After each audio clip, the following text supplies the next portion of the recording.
नमस्कार दोस्तों, 22 जनवरी 2024 जब अयोध्या में भगवान श्री राम के मंदिर की प्राण प्रतिष्ठा की जाती है भारत के प्रधानमंत्री मोदी जी के द्वारा, और इसी के साथ फाइनली अंत होता है पिछले ना सिर्फ 70 सालों से बल्कि 500 सालों से चलती हुई एक बहुत बड़ी कंट्रोवर्सी का। लेकिन दोस्तों, ये सिर्फ एक कंट्रोवर्सी नहीं है बल्कि भारत के इतिहास में पिछले 1000 सालों में कई ऐसी घटनाएं हुई हैं जब विदेशी आक्रांताओं ने भारत में आकर यहाँ के मंदिर तोड़े और उस जगह पर अपनी मोहर लगा दी। और तब से लेकर आज तक भारत में कई ऐसे मंदिर हैं जिन पर अलग अलग अदालतों में केस चल रहा है। कई इतिहासकारों की रिपोर्ट्स के अकॉर्डिंग लगभग 36 से 40 हज़ार मंदिर ऐसे थे जिनको तोड़कर वहां पर एक विवादित स्ट्रक्चर बना दिया गया। लेकिन ये तब की बात है जब भारत एक अलग अलग रियासतों से बनी कॉलोनी हुआ करता था। आज की डेट में भारत एक पूरी तरह से संवैधानिक और लोकतांत्रिक राष्ट्र है और भारत का हर व्यक्ति उस संविधान की इज्जत करता है, यहाँ तक कि इतिहास में हुई गलतियों को भूलने के लिए भी तैयार है। लेकिन हिंदू दर्शन में, या यूँ कहें कि हिंदू संस्कृति में, 3 ऐसी इम्पॉर्टेंट जगह हैं जिन पर भारत में रहने वाले हर हिंदू की बहुत ज़्यादा आस्था है। और यही मांग हमेशा से भारत की जनता और सभी हिंदू संगठन करते आए हैं कि 40,000 मंदिर तोड़े गए विदेशी आक्रांताओं द्वारा हम उन सभी को भूलने के लिए तैयार हैं। लेकिन अयोध्या, मथुरा और काशी ये भारत के इतिहास की सबसे बड़ी धरोहर हैं और किसी भी हाल में इन तीनों जगहों पर हमारे आराध्य देवी देवताओं का मंदिर होना चाहिए। और फाइनली इन्हीं मांगों को सीरियसली लेते हुए भारत की अदालत ने काशी के व्यास तहखाने में पूजा करने की अनुमति दे दी है। लेकिन दोस्तों, यहाँ सवाल ये है कि काशी में बने ज्ञानवापी मंदिर का केस क्या है? क्या पौराणिक सबूत हैं ज्ञानवापी को लेकर? किसने तोड़ा था वहाँ पर बने हुए भगवान शिव के मंदिर को? और क्या सलूशन हो सकता है आने वाले समय में ज्ञानवापी मंदिर और मस्जिद की कंट्रोवर्सी का? आइए समझते हैं आज के इस वीडियो में। ज्ञानवापी में बाकी के तहखानों के सर्वे पर वाराणसी कोर्ट में सुनवाई होने वाली है। वाराणसी के ज्ञानवापी परिसर स्थित व्यास जी के तहखाने में पूजा अर्चना मामले में इलाहाबाद हाई कोर्ट में सुनवाई पूरी हो गई। ज्ञानवापी के बंद तहखाने से और भी कई सच सामने आ सकते। तो दोस्तों, सबसे पहले तो यहाँ ये बताना ज़रूरी है कि काशी हिंदू शास्त्रों के अनुसार दुनिया का सबसे पुराना शहर है। एक ऐसा शहर जिसका नाम सुनते ही मन में भक्ति भावना जागृत हो जाती है। एक ऐसा शहर जो भगवान शिव के त्रिशूल पर बसा है। एक ऐसा शहर जिसका जिक्र भारत के सबसे पुराने ग्रंथों जैसे रामायण, महाभारत, विष्णु पुराण, ऋग्वेद और यहाँ तक कि स्कंद पुराण में भी किया गया है।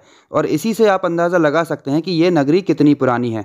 और स्कंद पुराण, जिसकी रचना महर्षि वेदव्यास जी ने की थी, इसके काशी खंड में ज्ञानवापी और विश्वनाथ मंदिर का जिक्र है। और ये सब फैक्ट्स मैं आपको इसलिए बता रहा हूँ क्योंकि देश में कई ऐसे लोग हैं जो ये कहते हैं कि ज्ञानवापी की जगह पर कोई मंदिर था ही नहीं और ये सब साजिश है।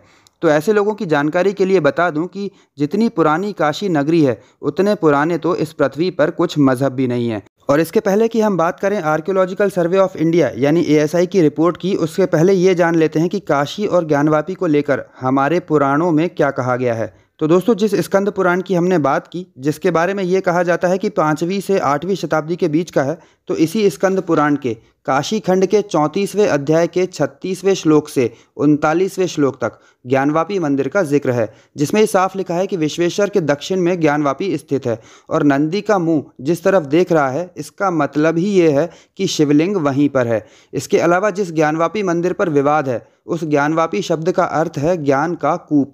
मतलब जिस ज्ञानवापी मस्जिद के लिए ये कहा जा रहा है कि यहाँ तो कभी मंदिर था ही नहीं, उसका तो खुद का नाम ही ज्ञान और वापी शब्द से बना है, और जो कि एक संस्कृत शब्द है। और इस शब्द का प्रयोग हमारे पुराणों में 1200 साल पहले किया गया है। जिस तरह अयोध्या के केस में रामभद्राचार्य जी ने वेदों से प्रेरणा लेते हुए ये बता दिया था कि हमारे वेदों में सैकड़ों साल पहले अयोध्या में राम मंदिर होने की एग्जैक्ट लोकेशन तक का जिक्र है, उसी तरह स्कंद पुराण भी ज्ञानवापी के मंदिर होने का सबसे बड़ा सबूत है, जिसे कोई भी अदालत ठुकरा नहीं सकती। तो दोस्तों, ये तो थी पुराणों की बात। अब बात करते हैं मॉडर्न हिस्ट्री की, यानी कि आज से लगभग 400 साल पहले की, जब औरंगजेब ने काशी विश्वनाथ मंदिर को तोड़कर वहां मस्जिद नहीं बनाई थी। तो ये वो समय था जब एक ब्रिटिश ट्रैवलर और हिस्टोरियन पीटर मंडी भारत में आते हैं और अपनी book the travels of Peter Mandi in Europe and Asia 1608 से 1667 के बीच, जिसमें उन्होंने ये मेंशन किया है कि दुनिया भर से लोग महादेव के मंदिर में पूजा करने के लिए आते हैं।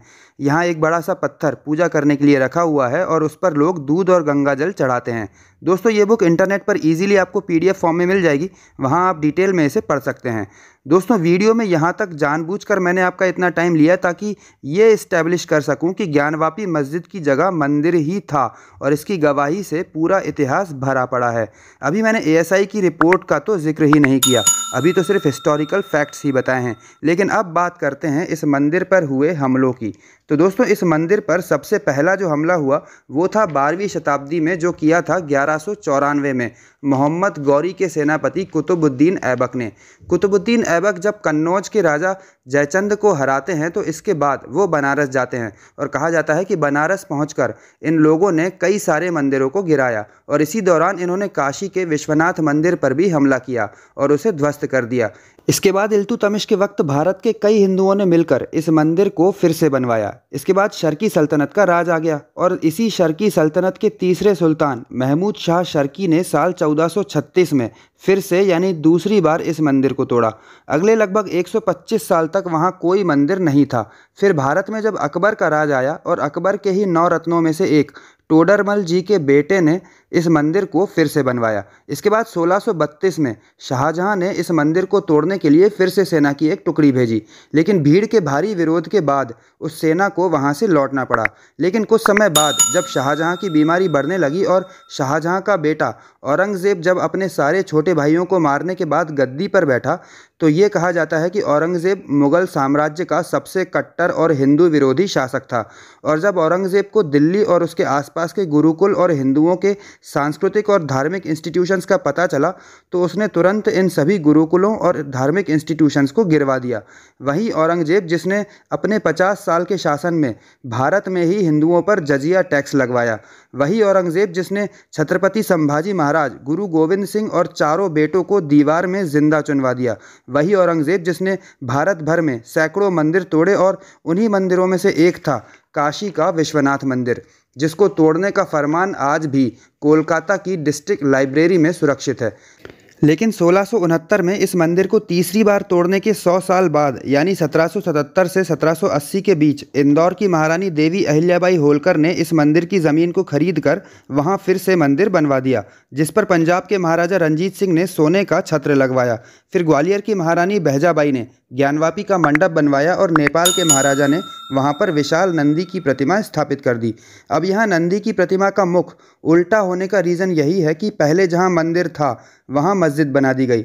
इसके बाद के सालों में हिंदुओं ने ज्ञानवापी को लेकर अपना स्ट्रगल जारी रखा, और साल 1810 को बनारस में तैनात अंग्रेज़ अधिकारी बी वॉटसन ने हमेशा के लिए ज्ञानवापी परिसर को हिंदुओं को सौंपने की बात की, लेकिन ये कभी संभव हो नहीं पाया। इसके बाद एक और अंग्रेज़ी लेखक और हिस्टोरियन जेम्स प्रिंसेप ने अपनी किताब बनारस इलस्ट्रेटेड में डिटेल में लिखा है, और बहुत कम लोग ये बात जानते हैं कि जेम्स प्रिंसेप ने ज्ञानवापी एरिया में मेटल लिथोग्राफी टेक्निक का यूज़ करके ये बताया कि मस्जिद को मंदिर तोड़कर ही बनाया गया है। प्रिंसेप ने वहाँ पर कई हिंदू कलाकृतियों के होने की भी बात की, और ये भी लिखा कि मंदिर एक बार नहीं बल्कि कई बार तोड़ा गया है, और ये सब उन्होंने साइंटिफिक सर्वे करने के बाद साबित भी किया था। और अब बात करते हैं दोस्तों इस मंदिर पर होने वाली अदालत की जांच की। तो साल 1947 में जब भारत आज़ाद हुआ तो किसी भी सरकार ने इस मंदिर की कोई सुध नहीं ली। साल 1984 में जब विश्व हिंदू परिषद ने हिंदुओं के लिए महत्वपूर्ण स्थान रखने वाले 3 मंदिरों का जिक्र किया, तब लोगों तक ज्ञानवापी और काशी की बात पहुंची।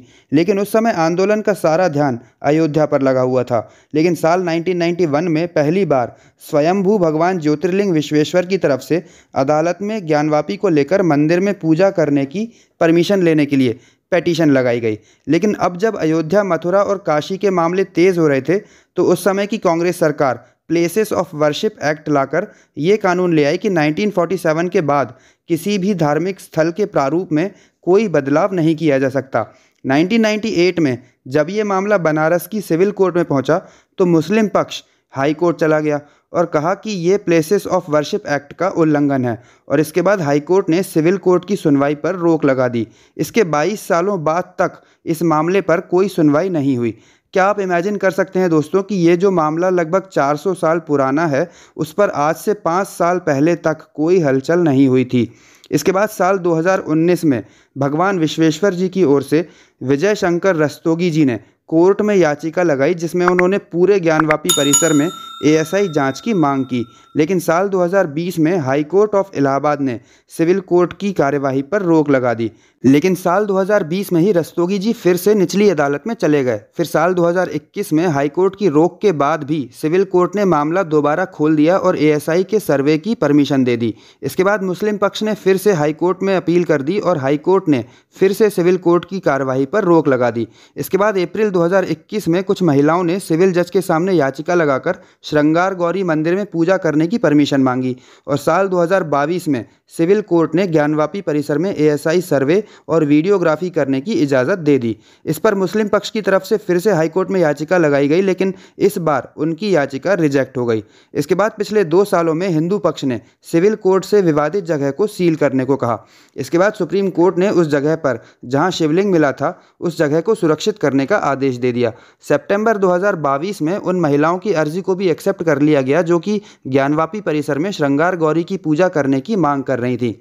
उसके बाद इसी साल अदालत ने सील वजू खाने को छोड़कर पूरे ज्ञानवापी परिसर के एएसआई सर्वे कराने के आदेश दे दिए, जो सर्वे का काम अब पूरा हो चुका है, जिसकी रिपोर्ट में ये सामने आया है कि विवादित जगह पर सिर्फ मंदिर ही था जिसे कई बार तोड़कर मस्जिद बनाई गई और इस रिपोर्ट को हिंदू और मुस्लिम दोनों पक्षों को सौंप दिया गया है, जिससे हिंदू पक्ष काफ़ी खुश नज़र आ रहा है और उन्हें ये विश्वास हो गया है कि अयोध्या की तरह यहाँ भी जीत देवों के देव महादेव की ही होगी, क्योंकि एएसआई की 100 दिनों की रिसर्च के बाद आई रिपोर्ट में 321 ऐसे सबूत मिले हैं जिनमें शिवलिंग, हनुमान जी, कृष्ण जी और विष्णु जी की मूर्तियां मिली हैं। रिपोर्ट में ये क्लियरली लिखा गया है कि दिल्ली में जब औरंगजेब का शासन था तो ज्ञानवापी मंदिर को तोड़ा गया और कुछ हिस्सों को मॉडिफाई भी किया गया। यहाँ तक कि मंदिर की दीवारों पर लिखे श्लोकों और हिंदू कलाकृतियों को प्लास्टर और चूने से छिपाया गया। कई ऐसी शिलाएं और पत्थर मिले हैं जो हिंदुओं के धार्मिक प्रतीक हैं। कुछ शिलाओं पर तमिल, तेलुगु, संस्कृत और कन्नड़ भाषा में आलेख लिखे गए हैं। मस्जिद के कई हिस्सों में मंदिर के स्ट्रक्चर मिले हैं। इसके अलावा परिसर में से खंडित शिवलिंग, नंदी की खंडित मूर्ति, एक गधा का सिर, एक मछली, घोड़े की नाल और कई और देवी देवताओं की खंडित मूर्तियां मिली हैं, जो कि ये साफ साफ कहती हैं कि विदेशी आक्रांताओं ने किस कदर भारतीय मंदिरों को न सिर्फ तोड़ा बल्कि देवी देवताओं का अपमान भी किया। पर अब देखना यह है कि सुप्रीम कोर्ट 1991 के प्लेसेस ऑफ वर्शिप एक्ट को मानते हुए मामले को एंटरटेन करती है या नहीं। वैसे प्लेसेस ऑफ वर्शिप एक्ट के बारे में जो लीगल एक्सपर्ट हैं उनके अकॉर्डिंग इस एक्ट के सेक्शन 4 के सब सेक्शन 3 में ये मेंशन है कि एंशिएंट धरोहर यानी 100 साल से पुरानी धरोहर पर यह कानून लागू नहीं होता। लेकिन देश की सुप्रीम कोर्ट इसे किस तरह देखती है ये हमें फैसला आने के बाद ही पता चलेगा। दोस्तों, आपको क्या लगता है? पौराणिक, ऐतिहासिक और साइंटिफिक तीनों सबूतों के सामने आने के बाद इस विवादित जगह पर क्या बनना चाहिए, ज्ञानवापी मंदिर या मस्जिद? आपकी जो भी राय हो हमें कमेंट बॉक्स में ज़रूर बताएं। मिलते हैं अगले वीडियो में, तब तक के लिए नमस्कार, जय हिंद, हर हर महादेव।